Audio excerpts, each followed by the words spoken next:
Hello students, welcome to the maths class. Today's class I'm going to start with a discussion of a question. So have a look on it. This is the question from your exercise. It's a word problem from exercise 3.7, question number 3. The area of a square field is 23 whole 394 upon 729 square meter. Find its side. What this question says is, in this question you have been given area of square field. एक square field है, एक चौकोर field है, उसका area दिया हुआ है और आपसे बोला गया है कि साइड निकाल कर बताइए उस फील्ड की. So how you have to solve the question is, see the solution. Let the side of the square field be x. Field की साइड जो है एक्स एज्यूम कर लो. एक्स मीन्स वेरिएबल, आप जो भी वेरिएबल चाहो, एक्स वाई जेड कुछ भी एज्यूम कर लो. Now you all know the area of square. Area of square क्या होता है? साइड स्क्वायर होता है area of square. So side square, side की जगह पर एक्स, क्योंकि मैंने साइड को एक्स माना था, एक्स स्क्वायर रखा और हमें पता है एक्स स्क्वायर क्या एरिया, और एरिया हमें क्वेश्चन में दिया हुआ है 23 होल 394 अपॉन 729. सो मैंने उसको एक इम्परफेक्ट फ्रैक्शन में चेंज कर लिया. सबको आता है ना मिक्स फ्रैक्शन को इम्परफेक्ट फ्रैक्शन में चेंज करना आता होगा. सो मैंने क्या किया, एक मिक्स फ्रैक्शन को इम्परफेक्ट फ्रैक्शन में चेंज कर लिया. सो एरिया हमें x square is equals to 17161 upon 729. Now you all know when you remove a square from one side and put it on another side, it becomes square root. So x is equals to under root of 17161 upon 729. So आपको ये rational number मिल गया. अभी जो rational number मिला है इसका square root निकालना है. सो डिवीजन मेथड से स्क्वायर रूट निकालेंगे. सो पहले न्यूमरेटर का निकालेंगे 17161 का. हम राइट साइड से बार पुट करना शुरू करेंगे. 61 पे एक बार, 71 पे एक बार, 1 पे एक बार. 1 1 जा 1, 0 रिमाइंडर, 71 कॉपी किया. मैंने क्वेश्चन का ट्वाइस किया, यानी 1 का ट्वाइस 2. फिर यहाँ पे 3 पुट किया और यहाँ पे 3 पुट किया. 23 इंटू 3 गिव्स 69. 69, 2 रिमाइंडर बचा. 61 कॉपी किया. आप क्या करते हैं, नेक्स्ट स्टेप में क्या करते हैं, जो नंबर आपने यहाँ लिया था 3 लिया था ना, वही नंबर आप यहाँ पर ऐड कर देते हैं. प्लस 3 ऐड किया तो 26 बन गया. ना अगेन आप यहाँ पे एक नंबर ऐड करना है सच दैट कि ये पूरा नंबर और उस नंबर को मल्टीप्लाई किया जाए तो या तो 261 के बराबर आए या फिर उससे लेस आए. सो मैंने यहाँ पे 1 ऐड किया, 1 पुट किया यहाँ पे, तो 261 इंटू 1 गिव्स 261, इसके बराबर ही आ गया. Reminder 0. So I got the square root of 1761 as 131. Similarly square root denominator का निकालेंगे 729 का.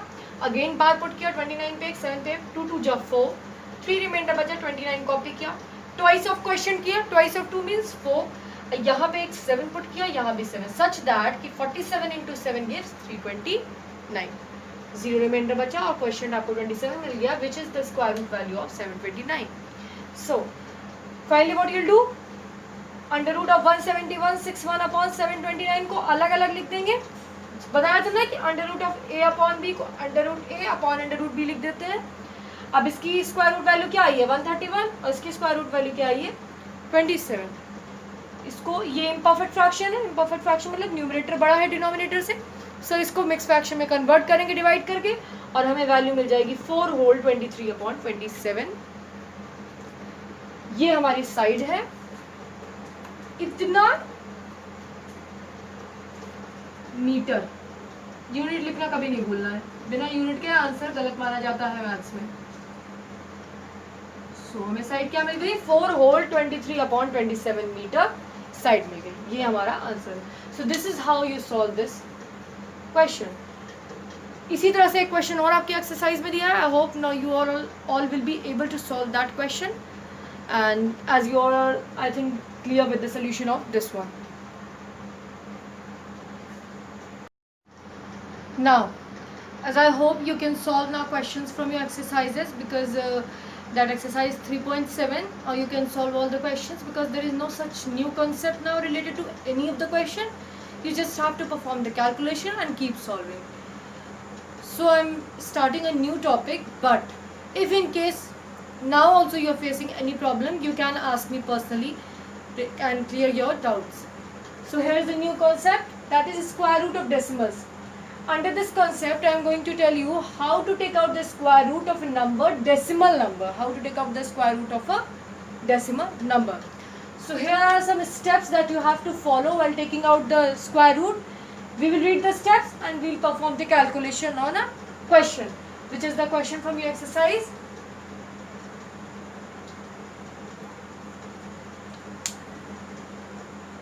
सबको पता ये डेसिमल नंबर हमें दिया था 5.0625, इसका स्क्वायर रूट निकालने को कहा गया।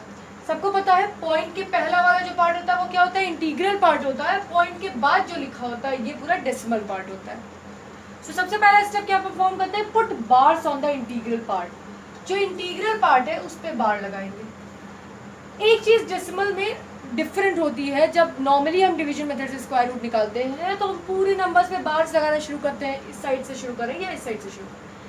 डेसिमल्स के केस में क्या होता है, इंटीग्रल पार्ट पे अलग बार लगाते हैं और डेसिमल पार्ट पे अलग।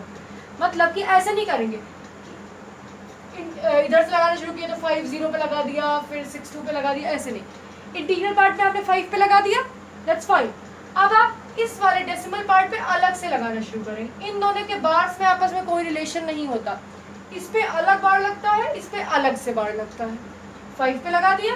अब पॉइंट के बाद क्या क्या लिखा है, यानी डेसिमल पार्ट में क्या लिखा है, 0 6, 2 के ऊपर एक डेसिमल लग गया, 2 5, 2 के ऊपर एक डेसिमल लग गया।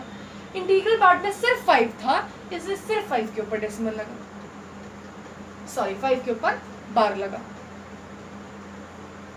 बार्स लग गया, आपके इंटीग्रल पार्ट पे भी लग गया और डेसिमल पार्ट पे भी लग गया। सेकंड स्टेप में यही था, in the decimal part place the bar making pair of digits starting from the first decimal place. First second step में यही था, बार लगाना बताया जाता है। फर्स्ट स्टेप में बोला गया पहले आप इंटीग्रल पार्ट पे बार लगाइए, लगा दिया। सेकंड स्टेप में बताया जा रहा है कि आप डेसिमल पार्ट पे बार लगाना शुरू करिए, डेसिमल पार्ट पे बार लगाना शुरू करिए और पेयर फॉर्म करना शुरू कर दिए। पहले 2 नंबर्स पे आपने बार लगा दिया तो 0 6 का एक पेयर बन गया, फिर 2 नंबर्स पे बार लगाया, फिर 2 5 का एक पेयर बन गया।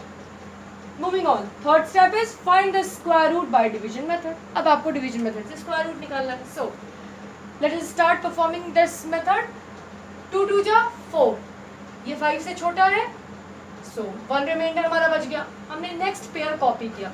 अब जैसे ही आप नेक्स्ट पेयर जो अगर डेसिमल पार्ट से कॉपी करते हैं, जैसे इंटीग्रल पार्ट तो खत्म हो गया, इंटीग्रल पार्ट में सिर्फ 5 था ना, अब नेक्स्ट पेयर जो आप 0 6 कॉपी करोगे वो डेसिमल पार्ट में से करोगे ना, तो आप देखो यहाँ पे पॉइंट लगा हुआ है। जैसे ही आप डेसिमल पार्ट में कैलकुलेशन परफॉर्म करना शुरू करो, तुरंत जैसे यहाँ पे पॉइंट लगा था यहाँ भी क्वेश्चन में भी एक पॉइंट पुट अप कर देना। ओके, मूविंग ऑन, यहाँ से 5 में से 4 गया, 1 रिमाइंडर बचा, 0 6 कॉपी किया। क्वेश्चन का ट्वाइस क्या, 2 का ट्वाइस क्या होता है, 4। अब यहाँ पर एक ऐसा नंबर पुट करना है सच दैट कि इस पूरे नंबर का और यहाँ पर जो नंबर पुट करेंगे वही यहाँ भी करते हैं, मल्टीप्लिकेशन किया जाए तो 106 के बराबर आए या फिर उससे लेस। सो मैंने यहाँ पे 2 पुट अप किया। सो 42 into 2 gives 84। ये 106 से छोटा है। अगर यहाँ 3 रख देते तो 106 से बड़ा हो जाता है, इसलिए मैंने यहाँ पे 2 रखा। तो 42 into 2 84, सब्सट्रैक्ट किया 22 बचा, 25 कॉपी किया, यानी नेक्स्ट पेयर कॉपी किया। नाउ अब जो नंबर आपने यहाँ पुट किया, जो मैंने 2 पुट किया था, वही नंबर ऐड अप कर लेते हैं। +2 ऐड किया, 44 मिल गया। अगेन 44 के बाद यहाँ पर हमें एक ऐसा नंबर पुट करना है सच दैट कि जो न्यू डिवाइजर बनेगा और न्यू क्वोशिएंट, उन दोनों का मल्टीप्लिकेशन हमारा 2225 से छोटा या फिर उसके बराबर आना चाहिए। सो आई केप्ट 5 ओवर है। 445 into 5 करेंगे तो 2225 आ जाएगा और हमारा 0 रिमाइंडर बच जाएगा। ये हमारा कैलकुलेशन परफॉर्म हो गया और हमें क्वेश्चन क्या मिल गया, 2.25। You can see hence under root value of 5.0625 is 2.25। मतलब 5.0625 का स्क्वायर रूट क्या होता है, 2.25 होता है। Similarly, I have taken another question. That's question number 1, part 2. It was part 1. Now this one is part 2. 31.36. Again हम division method apply करेंगे। Integral part में 31 है, उसके ऊपर पेयर लगा दिया। नेक्स्ट स्टेप में डेसिमल पार्ट में 36 है, उसके ऊपर हमने उस 31 पे बार लगाया था, 36 पे भी हमने बार लगा दिया। 5 5 से 25, 6 रिमाइंडर। अब हम डेसिमल पार्ट कॉपी कर रहे हैं, सो पॉइंट यहाँ पे पुट कर देंगे। 5 का क्वेश्चन का ट्वाइस करेंगे, 5 2 जा 10 आता है। नाउ यहाँ पे 6 पुट किया such that 106 into 6 gives 636। 0 reminder बचा, हमें क्वेश्चन क्या मिल गया, 5.6। That is under root value of 31.36 is 5.6। So this is how we take out the square root of decimal numbers. अगर अभी भी किसी को थोड़ा भी डाउट है, so you need not to panic. अभी हम और भी क्वेश्चंस डिस्कस करेंगे and I'll try to make your concept as much as clear I can. So that's all for today. Thank you.